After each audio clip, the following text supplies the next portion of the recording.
New York City, one of the greatest cities ever built in this world. So lively and always bustling with activity. Just the different types of people and different cultures all coming together just seems so amazing. It's one thing reading about it, but it's a different story to be at the heart of it. Oh no, I need to get to class. Time to take the subway.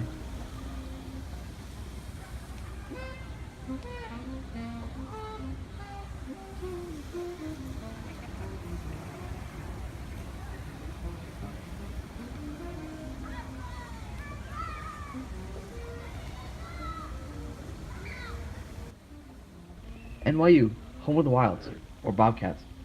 Still not sure. Coming as a freshman, it was very weird.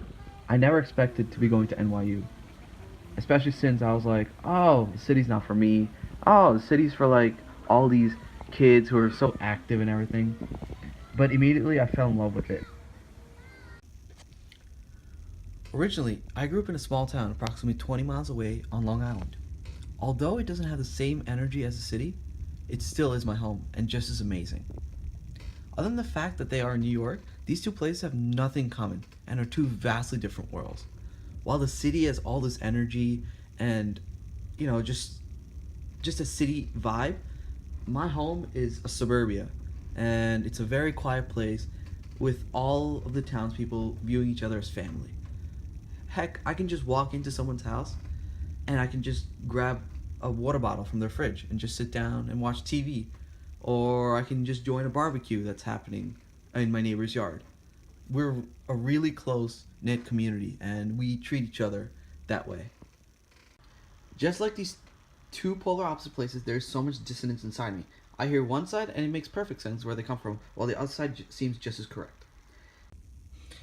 More so, Levittown, the area I grew up in, had a completely different function than the city. Whereas the city was meant to string together many different communities, my hometown was built specifically for the intention of providing shelter to many of the returning veterans from World War II.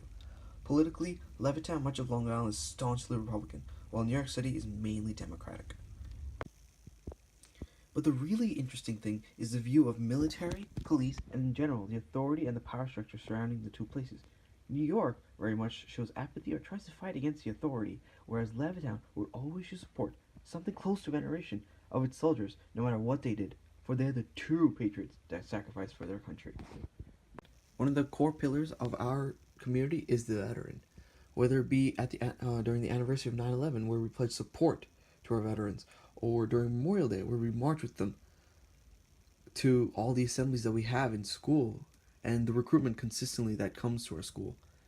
The veteran is a highly regarded status in my town. Before coming to NYU, I felt the same way. In reality, I actually felt it would be really disrespectful if one didn't say thank you for one's service or spoke up against one's actions.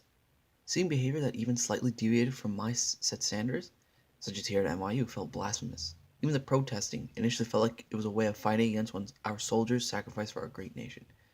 Yet after Ross Caputi talked about his experience and how it changed him, I felt my whole world turn upside down. When I came to this realization, I further inquired Ross Caputi to provide a sound explanation as to why this sort of veneration occurs. Yet ironically, he states that the situation might have been different if he were not a veteran, but some imported pundit from Harvard who has a PhD in political science. He does use his veteran status, but it's not to peddle support for himself or try to gain any benefit, but to rather show our society the dangerous path we are treading.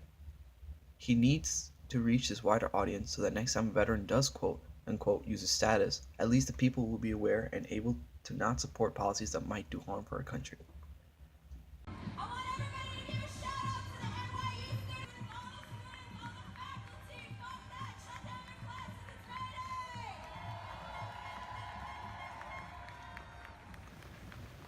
I was having a nice stroll through the park when I started hearing a protest going. Initially, my emotions were clouding my thoughts. I kept saying, here we go again. They are going to bring up some kumbaya sort of thing, even though none of this worked. But I soon began to think more and more. For one, they have the right to protest, whether it be about how the government can't overstep its power, or to tell NYU to finish up this construction. On the side note, although I personally see that all these protests are for noble goals, if they were protesting to stop this construction, I would have been on the front lines. Also, I spent so much time on this project, it would have been a waste if I couldn't use this knowledge I have. But in all seriousness, I believe that both sides, in relation to how we view veterans, is truly a dilemma. What makes it more complicated is that both sides are justified in how they act. Each side has a great argument as to why their personal view is the right one. But rather than going to the extremes, we should incorporate a healthy balance of civicness, and respect. It doesn't mean to bash them or look down upon them for their actions, but we also don't need to feel like we disrespect them if we try to argue against a viewpoint. The whole romanticization of our veterans makes us forget about the problems they are plagued with. Instead, we should view them as our fellow citizens who have performed one of their civic duties, just like we all do every day. That is what democracy is and what makes it so great. It doesn't matter who you are. Democracy equalizes everybody. Education and just being exposed to other viewpoints is necessary. I myself felt that this would never be true and that those who don't adhere to their beliefs are really not true supporters of it.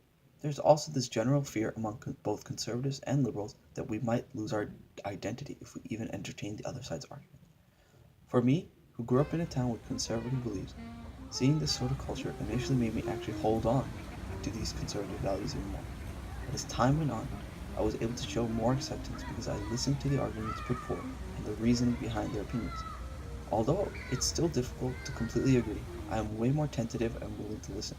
This change made me accept a lot of viewpoints that back home would be seen as heresy.